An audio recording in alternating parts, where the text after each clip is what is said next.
Nosotros, prosiguiendo en el análisis del dogmatismo, vamos a establecer la necesidad de las creencias, que son la base fundamental del ethos humano, y también la importancia de la verdad, la existencia y la importancia de la verdad.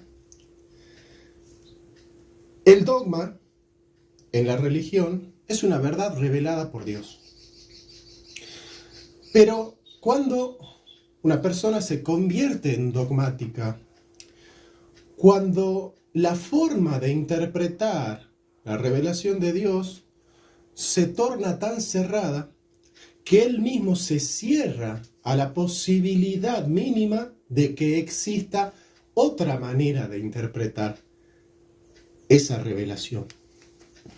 Y acá surge porque cuando nosotros queremos conceptualizar, necesitamos utilizar el lenguaje, tres maneras de predicar, tres semantemas de la predicación.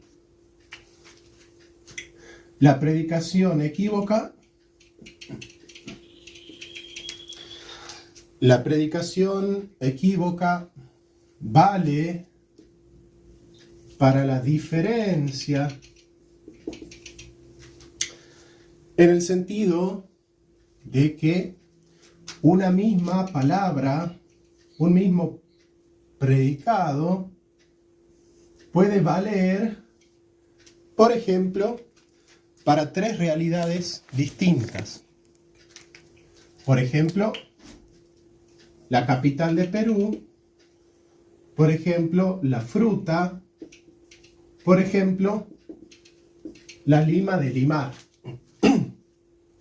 Entonces, cuando nosotros predicamos Lima y no establecemos un contexto claro, bueno, esa predicación queda equívoca. ¿Pero por qué? Porque entre la capital de Perú, la fruta y la Lima de limar, pues bien, no hay ninguna vinculación semántica, no hay ninguna vinculación a términos de la significación. O sea, no le aporta significado la capital de Perú a la fruta no le aporta significado a la Lima de limar. Este lenguaje, donde se utiliza la ambigüedad, la vaguedad, es el lenguaje propio de la poesía. Como los posmodernos habitan poéticamente el mundo, utilizan el lenguaje de la diferencia, como dice Derrida, de la différence, ¿no? Que es un lenguaje que trata de escapar.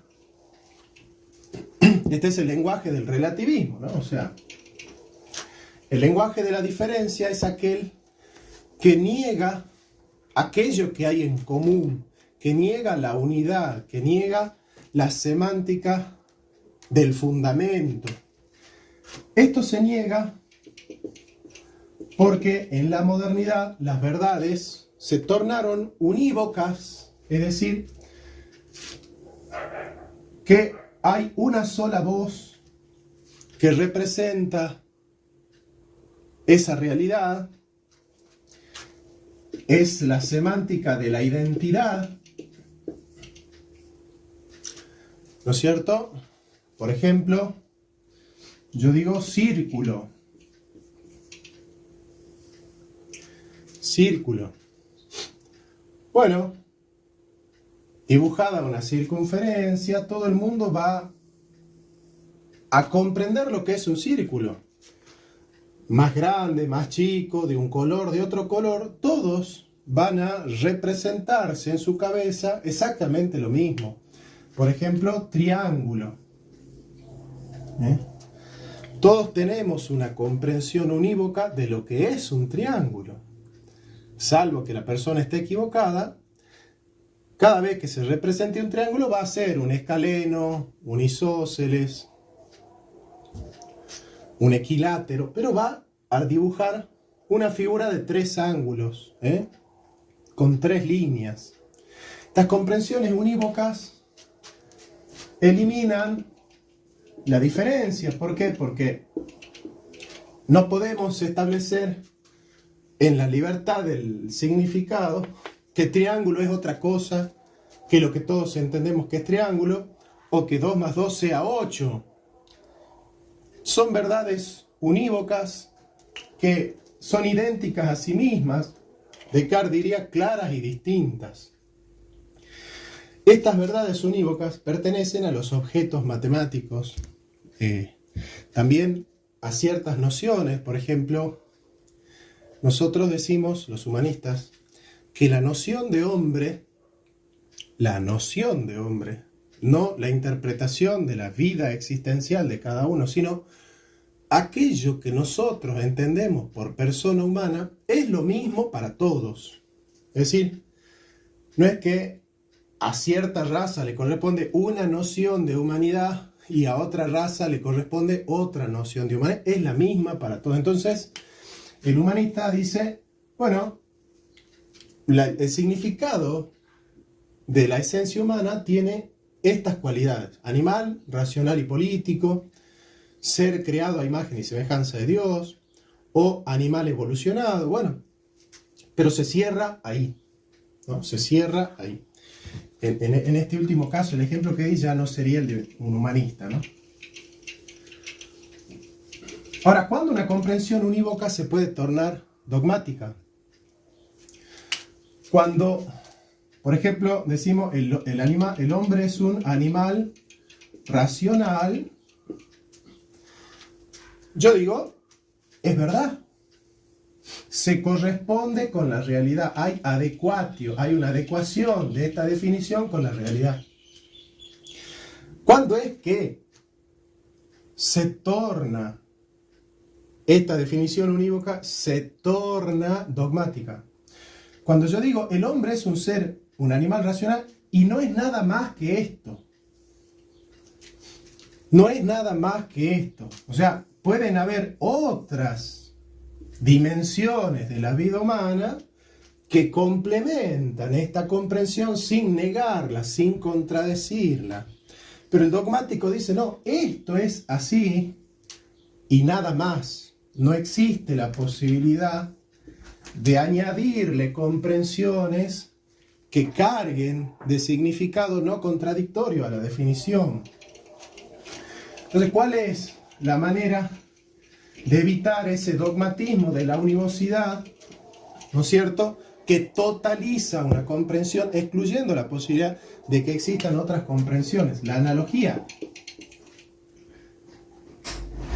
La analogía tiene la comprensión, la predicación de la semejanza. ¿Qué es la semejanza? La capacidad de predicar en parte igual, en parte diferente, la realidad. ¿Sí? La univocidad concibe que la realidad es idéntica a sí misma y no existe la posibilidad de la diferencia. La equivocidad acepta la diferencia pero renuncia a la unidad.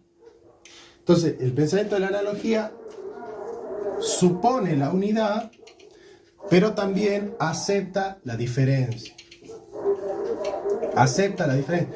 Por ejemplo, entonces, yo voy a decir, sano, ¿no es cierto?, sano, le puede caber, dice Santo Tomás, ¿no?, a la orina, al cuerpo, a el agua y al medicamento.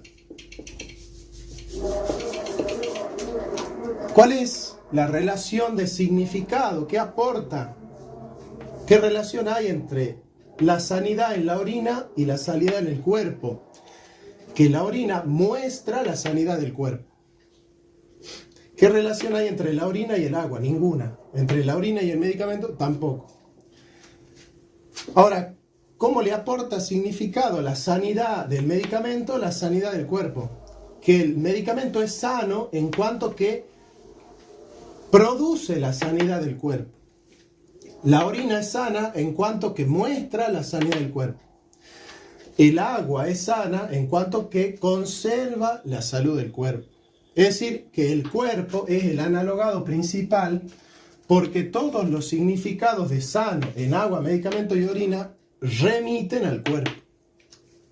Entonces el cuerpo, el organismo, es el analogado principal, porque todas estas significaciones tienen en común una unidad semántica que es remitirse al cuerpo.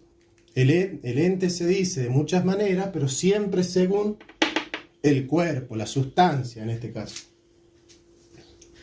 ¿Y a dónde está la diferencia? Que bueno, no es lo mismo mostrar la sanidad que conservarla, que producirla.